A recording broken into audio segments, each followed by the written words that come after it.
It is 9:02 on 1490 WGCH, WGCH.com, anywhere. I'm Toni Savino. Friday morning means it's time for Spotlight on Medicine. We've got a special show for you today, a weight loss success story, exclamation point. Our own Assistant News Director, Jim Campbell, the patient. We've also got registered dietitian Danielle Magnus, who's worked with Jim over the past several months, as well as Dr. Joshua Hrabowski. And Dr. Hrabowski with the Center, a psychologist with the Center for Behavioral and Nutritional Health at Greenwich Hospital. Danielle also involved, and I want to thank everybody for coming in this morning. Good morning. Welcome, Danielle, Jim, and Dr. Hrabowski. Thanks. It's a pleasure to be here. Good morning. Good morning. All right. Let's see. To start, tell us about the Center for Behavioral and Nutritional Health at Greenwich Hospital and the services and expert help that Jim was able to tap into at the center. Dr. Hrabowski? Sure, yeah. So we are a multidisciplinary department located at Greenwich Hospital. We provide psychological, nutritional, and diabetic services to help people with various acute and chronic medical conditions, one of which is weight management. We, like I said, we really kind of treat the span of various conditions, medical conditions, and we have had the special experience of getting to work with Jim. It's been quite a joy to have him as part of our department. Sure, quite a challenge too, right? Oh, sure, yeah. Danielle, anything to add on for Dr. Hrabowski's comments about the center? So we typically... Well, just have you... there we go. There we go. Sorry. We typically work with patients. Sometimes Josh will get them first. Sometimes I'll get them first, depending on, are they coming in seeking nutrition counseling, or do they feel they need to access a psychologist to help overcome barriers to behavioral change? And I think Jim kind of started with the both of us simultaneously. Is that right? Actually started with you about 2 or 3 weeks before. Okay. Yep. Mm-hmm. Well, I mean, kind of the backstory here for those that don't know, we kind of had this idea months ago because Jim hasn't had problems losing weight; he's had problem keeping it off. Mm-hmm. And so what other weight loss measures have you tried, and what was different this time? Yes, thank you, Toni, for doing the show as well, and for Danielle and Josh for coming in. And I'm kind of a goal-focused guy. So I have lost weight at weddings of my daughters, and I've been very successful at that. I lost 35 pounds for Tara's wedding, and I lost 30 pounds for Sasha's. The problem was... You're running out of daughters. I'm running out of daughters, and I created the single most expensive weight loss management program ever developed, which is, a wedding. So, and I put all the weight back on. So that's all bad. As I told Josh last week, since I'm running out of daughters, I'd have to start adopting them. Mm-hmm, mm-hmm. So I decided that this is not a great idea. I tried to hold myself accountable for doing it on my own, and I didn't, so I borrowed from Mr. Trump, "You're fired," and decided to get some help. I knew about this through Spotlight, and I want to throw a disclaimer on here now, which is that I did this purely as a outside citizen. We were not comped by Greenwich Hospital. There's nothing going on here. It was all legitimate. My insurance company covered me, and the hospital's been great to my family, by the way. We had our twins there and all 4 of our daughters, and when my father-in-law was dying, he was in the hospital for the last month. The hospital on its own moved him into a single room because so much of the family was coming from all angles to visit him. So we've had a great experience, and I've had a great experience with these 2 folks. All right, so you've been up and down. It's called a yo-yo dieter. So do you predict this time you'll keep the weight off, and if so, why? That's the $64,000 question. Tony's already said before we started we got to be back here in a year. Yeah, and I agree. Oh, that's a great idea. Yeah, 1 year follow-up. Yeah, and I will be out of the country if I gain it back. Jim brought coffee and donuts, and so we're going to start on the next year's weight gain plan. Here's why I'm hoping, right? Because Toni and I tend to use sports metaphors, and when you take a team, you have a coach and you have a general manager. The coach is responsible for getting you out on the field and trying to win as often as you can right now.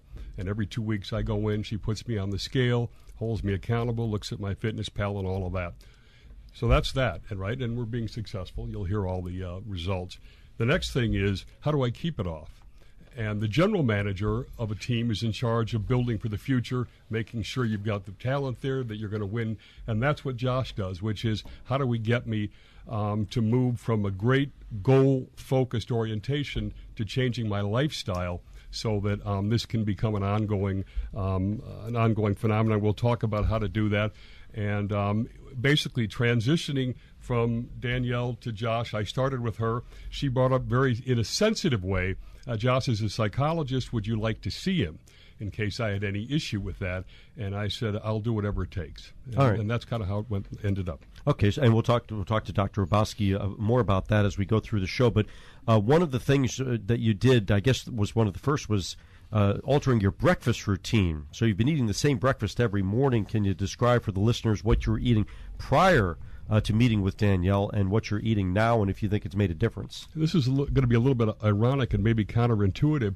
Danielle's recommendation was I was eating too little, and it was causing more hunger, and my big problem was dinner and huge portions. So here I am thinking I'm being good all day, getting exercise at the end of the day, and then blowing it with dinner. So she gave, first of all, they give you this folder, and it has all different kinds of breakfast options and lunch and dinner. And I tend to be a guy that's a little bit regimented. It's easier for me to do the same thing. So I now have, and she even recommended the type of yogurt, an Oikos triple zero. Very good. It makes you feel, put a little fruit on it. And how about this? 8 almonds. Not 10, not 9. I've not heard 7. 8. That's what I have. Do you? I have 8. See, he doesn't even need the program. I've heard that before. Wait, yes. I believe Obama was 7. Yeah. I believe. Yeah, he's a show-off. Yeah. Mr. Yeah, Obama. but he smokes on the side, too, to keep his weight off. That's what it is. And you may notice Obama's a lot thinner than me still. So. That's true. So the other final thing is she said to have some black tea, and I guess for a little calming effect, and so that's what I have, and I don't feel deprived or anything. Danielle, actually, one more for you, Jim. Eating the same thing every morning doesn't get boring? Not for me. No. And Okay. actually, Danielle will tell you it's not a bad strategy. Okay.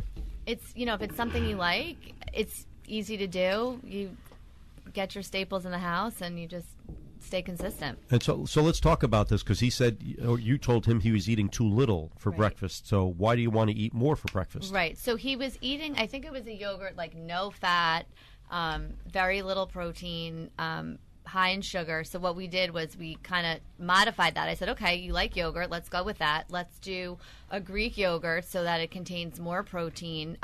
It was also, I think it's also fat-free. That's why we added the almonds. So we have a little bit of healthy fat in there, and then added in some fiber with the fresh fruit. And it kind of simply put really checks all the boxes that you need in a balanced meal in order to help you maintain satiety to bridge you to the next meal or snack. Mm-hmm. Okay, good. We're going to take a break. We're going to talk more and about Jim Mensch's Fitness Pal and logging, basically an electronic diet diary. So we're going to talk more about that. We're going to continue on Spotlight on Medicine. My guests are Assistant News Director Jim Campbell, Registered Dietitian Danielle Magnus at Greenwich Hospital Center for Behavioral and Nutritional Health, and Dr. Joshua Hrabowski, psychologist for the center. I'm Toni Savino. Stay with us on Spotlight on Medicine here on 1490 WGCH and WGCH.com anywhere.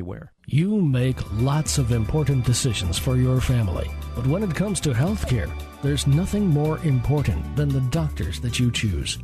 So how do you make the right decision? Here's a tip. Check out the doctor's credentials and make sure they're from respected medical schools. And here's another tip. Look for a doctor who's affiliated with a truly fine hospital, like Greenwich Hospital. Greenwich Hospital is consistently rated in the top 1% nationwide for patient satisfaction. It has a broad array of specialties, from excellent women's services and breast care to pediatrics, orthopedics, extensive cancer care, and much more. Greenwich Hospital physicians meet the highest standards for healthcare excellence. For a referral to a Greenwich Hospital physician, call 203-863-3627. That's 203-863-3627. Greenwich Hospital, for the quality care you and your family deserve.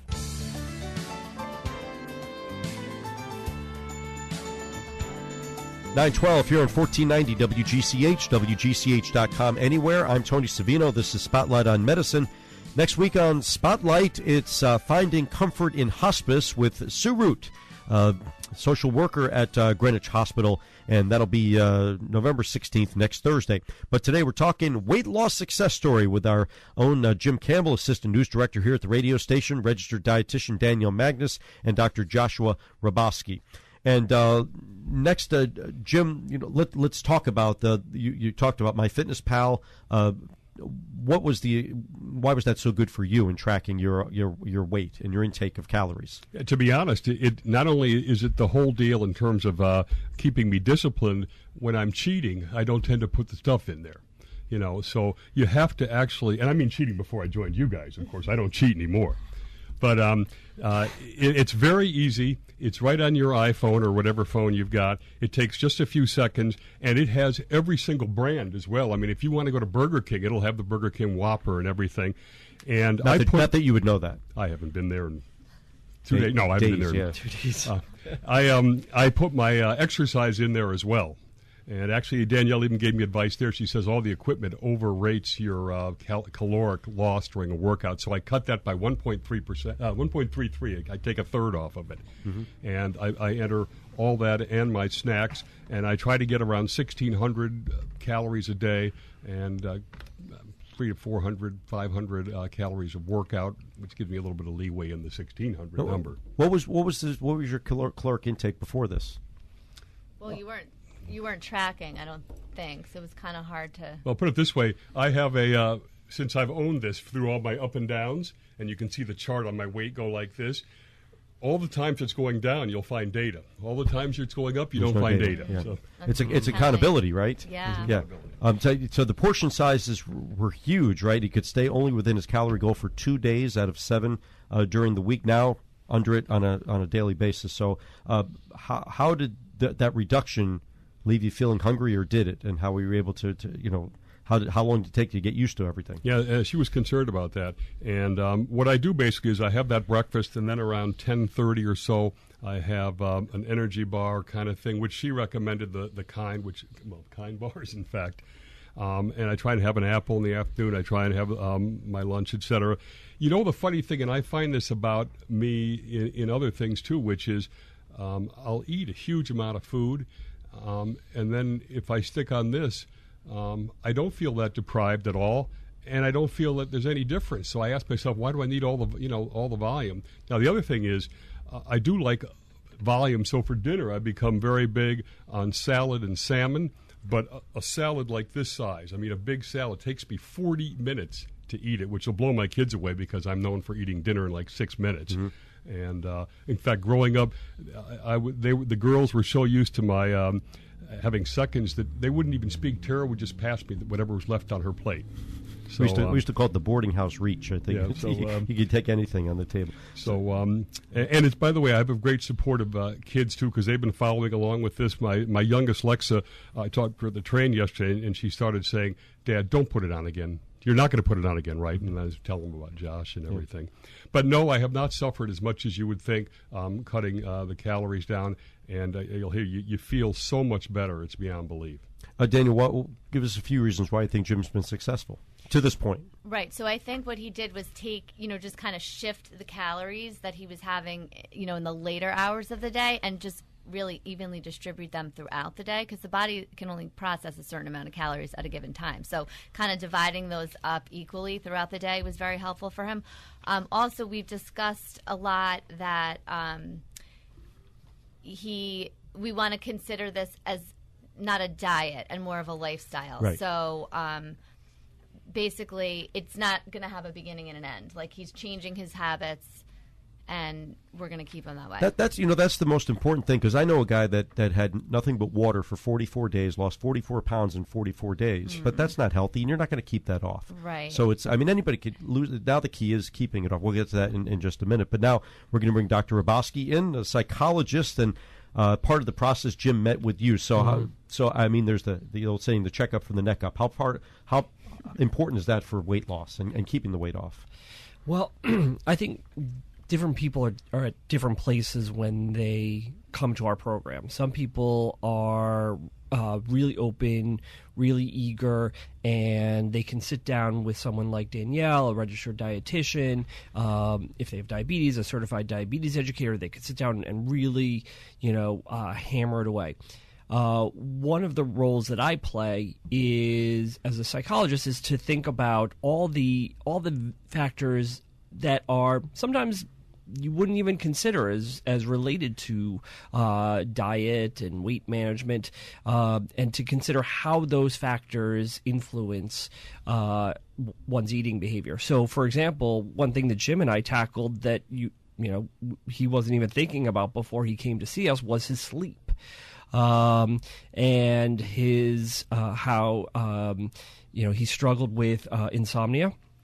And inconsistent sleep patterns at night, and the possibility of sleep apnea, and how inconsistent sleep, whether it's low quantity or poor quality, disrupts the number of different variables that influence our eating behavior as well as weight stability. So, for example, certain hormones in our body that are associated with appetite and regulation of weight, things like ghrelin, leptin, peptide YY, cholecystokinin. These are all hormones that regulate appetite and regulate metabolism. Are significantly influenced by our circadian rhythm or our sleep-wake cycle. And so one of the things that Jim has really committed to is regulating his sleep, significantly improving his sleep patterns, including going for a sleep study to improve his sleep quality. And I think that is one big factor that we tackled that has contributed to his ability to stay on point with his diet. Let me ask you a quick question. Is it chicken egg, though? Did his sleep improve with the weight loss, and did he have sleep apnea, or was it improving the sleep loss, the sleep patterns and so forth that help the weight loss? In this particular, you're absolutely right that happens for a lot of people, chicken or the egg. In this case, I would argue that improving his sleep has improved his diet, because he's made more dramatic changes to his sleep, and subsequently there was weight loss. And I would say, yeah, both. There is a feedback loop where they're both improving each other and influencing each other. But a lot of people will make the argument that if I just lose the weight, then my sleep will improve. Well, sometimes that's not always the case for people. That as long as their sleep is dysregulated, their appetite is dysregulated, and they have difficulties resisting urges to eat high sugar, high fat foods. They have difficulty losing weight because those hormones that I mentioned are dysregulating their metabolism and therefore preventing them from losing weight. So when we tackled those things, Jim and I think that significantly improved his weight, as well as contributing to his other improvements in his health. Right. Let me jump in on that. For those that think that seeing a shrink, that there might be some issues and worry. Josh has a very practical. You're a shrink, Josh? I didn't know that. No, just go ahead. He has very practical approach. For instance, coming up with this sleep thing down to the detail that I was falling asleep very quickly reading, but then I was waking up and couldn't go back to sleep. He moved me downstairs to my lounge chair, say, finish your reading there, use your bed only for sleep. But direct focus on that. He sent me to Dr. Malhotra to get the sleep apnea test. We're actually doing the results. Danielle did the same thing, too, which is you need to build a little bit more muscle mass because that helps lose weight and obviously healthy. Go get a trainer. And you put that together, by the way, that's what I think is the really unique nature of the whole deal, which is he's looking out for how do we not let this happen again. She's, how can I maximize my success? Now, the other thing that he's been very focused on is he says, you're tremendously goal oriented, but you got to become lifestyle oriented. Right. That's the biggest thing. So, all right, we're going to take another break. We'll be back with more in Spotlight on Medicine. Want an easy way to find a great doctor? Got a health issue you'd like to research? Looking for ways to be healthier and better informed about personal wellness? You'll find all this and more at the Greenwich Hospital website, www.greenhosp.org. This richly detailed website is loaded with valuable information. You'll find everything from directions and visiting hours to details about all the medical services and staff physicians, including doctors' credentials and office locations. You'll also find listings of community health care events, support groups, and much, much more. Whether you're planning a hospital visit or just want to be a more informed healthcare consumer, the place to start is Greenwich Hospital's website. Find it at www.greenhosp.org. That's www.greenhosp.org. Check it out today and get wise about health.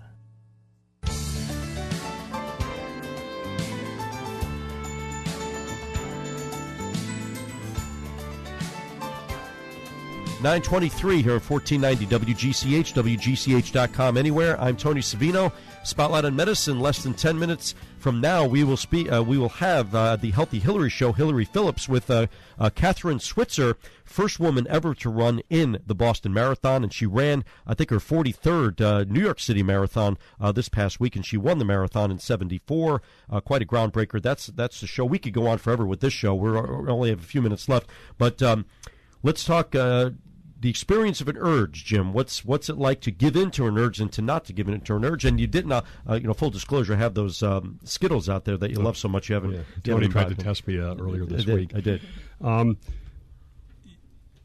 I relax and get off the goal, I get off it badly, and that's and more, I want that to happen less and less, and I beat myself up and everything, and it's more that I'm just with the program. And what I'd like to do is throw in, we haven't mentioned how much I've lost and what percentage. And I happen to have my physical tomorrow. She actually went and got the data. So she has a sneak preview that I really haven't seen. So, Danielle. Okay, so surprise. So since May... You have 3 months to live. 30. Since May 30th when we started, Jim is down a little over 30 pounds, which is 13% of his body weight prior. I also received his cholesterol levels, which are all down, okay, as well as triglycerides, so that's great, as well as fasting blood sugar. You were down 20 points on that. It was looking a little, bit in the danger zone. But so he was pre-diabetic or close to that? Well, we don't have a diagnosis per se. There's a few other factors that would need to be taken into consideration. But it was elevated, let's say that, and now it's in the normal range. So I look forward to hearing what your doctor has to say when you go for your physical. And it's interesting, Jim, you're somebody that you exercise. You swim a lot, you run and things like that. So, but you were able to keep the weight on despite all those things, right? I was out eating my workouts. Well, that's the thing, right?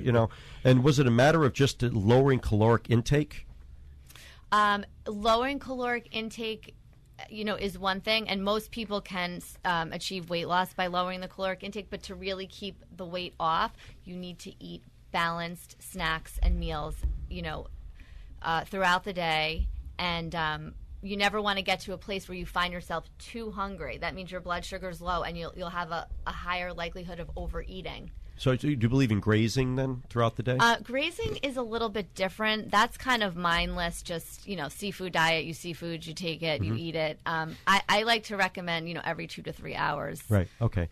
All right, we're going to get to this is the elephant in the room. Jim's lost the weight. Now, keeping it off, that's been the problem for him. So now, it's a weight loss success story, but it's, I guess, weight sustained success story is the big thing. We joke that a year from now we're going to have Jim back. Right. Maybe less than that because he might gain it and then lose it again in the next year. But what makes you think you're getting exactly? You're going to keep him accountable. What's going to keep you from By the way, gaining first that off, weight again? my goal is ultimately 45 pounds. We're not finished yet. And 45 pounds will be 20% of my body weight, which is a pretty amazing. Is that obese, Danielle? We started off obese. Okay. I don't like that term. Okay. Well, it's better than morbidly obese, I guess. But yeah. So so you mind if I jump in on Sure, this? go ahead. No, Sure. yeah. Your microphone's on. Go ahead. So in terms of maintenance, so the truth is, we're not even, like you said, you're not even at the maintenance stage because you still want to continue to lose weight. The reality is that there's a physiological desire, if you will, to regain weight. There is a pull. The body wants to get back to its what we call homeostasis, back to its previous state. And so it is a uphill climb, if you will, to keep the weight off, because the body does want to regain it, and this is humanity's struggle. And we assume that people who regain weight are quote unquote failures, but the truth is that there is a biological desire to regain, and so it does require additional efforts and a constant mindfulness to keep the weight off. Now, the truth is that if if Jim falls off the wagon at times, that's also not a failure. It's a reality that we all experience with any type of behavior change we make. If it's we always at some point in our lives fall off the wagon in some degree, and it's not about the falling off that makes us a failure. It's about our ability to recover. And if Jim and other people who come to work with us, continue to see us, continue to check in with a person like a registered dietitian, a psychologist, a diabetes educator, a physician, a healthcare provider, and maintain that mindfulness and that commitment to recovering, that's the true definition of long-term success, is maintaining that. Jim, your numbers are good, as Danielle mentioned. How do you feel? I feel much better. I would say it's very important what he just said, by the way, because it's the long-term part of this. It's obviously key, and the fact that I have a team doing both. But to tell you how I feel, too, I have a brand-new grandson who weighs 23 pounds, and I'd be carrying him around, and my lower back would hurt within minutes, right? I'm trying to lose 2 of him, 23 times 2, basically, which is pretty amazing. My joints feel better, and I'm a high-energy guy now, but I feel even better. It's a great feel. Obviously, you feel good about yourself. And, this is called the weight loss success story, which is kind of humbling because, obviously, I got a ways to go. I got to stay on it. But I think the important message that hopefully people hear is that if I can do this, you can do this. Right. And it's just a matter of getting up, contacting these folks, and taking the first step. I'm not special. And you know what? It sounds kind of maudling. It really helps extend your life and perhaps even save your life over time. And not only is it unhealthy to be overweight, but to lose. That's a stress on the heart, isn't it? Also, I mean that's not easy. Let me ask you something. You mentioned about the body and trying that homeostasis. Is there a point at which you're kind of past that in the body, almost like remission or cure in cancer terms, or is it always going to be the body's going to want to get that weight back? Well, obviously, bodies change, and we go as we age, our bodies change, our metabolism changes over time, especially with women. Women have many transitions throughout their lives, but men have them as well. And so that can change, but that is not necessarily related to the actual weight loss process. So it's not as if once you've maintained it for 6 months, 12 months, 18 months, then you're out of the woods. Right? You're out of the woods. Right. No. Right. And you could apply it. You could take that model and apply it to, say, the alcoholic mindset, the AA mindset, where they say, it doesn't matter if I'm 10 years. You're still recovering. You're always in recovery. All right, so I got to cut you off here. But Thanksgiving's in 2 weeks, so Jim, you got to stay on point. Yep. And finally, how can listeners reach the Center for Behavioral and Nutritional Health? Sure. So we are at 55 Holly Hill Lane. You can find us and find information about our department through Greenwich Hospital's website, greenwichhospital.org, or you can call our department directly at 203-863-2939. That's Dr. Joshua Hrabowski, Psychologist, Center for Behavioral and Nutritional Health at Greenwich Hospital, registered dietitian Danielle Magnus, and our Assistant News Director Jim Campbell. Congratulations, Jim. Keep the weight off. We're going to be watching. Thanks. Closely. Next week on Spotlight, it's going to be Finding Comfort in Hospice with social worker Sue Root at Greenwich Hospital. Coming up next will be the Healthy Hillary Show special edition, as she has Catherine Switzer, the first ever woman to run in the Boston Marathon. She also won the New York City Marathon and competed again this year at the age of, I believe, 70. I'm Toni Savino. Thanks for joining us on Spotlight on Medicine here on 1490 WGCH, WGCH.com, anywhere.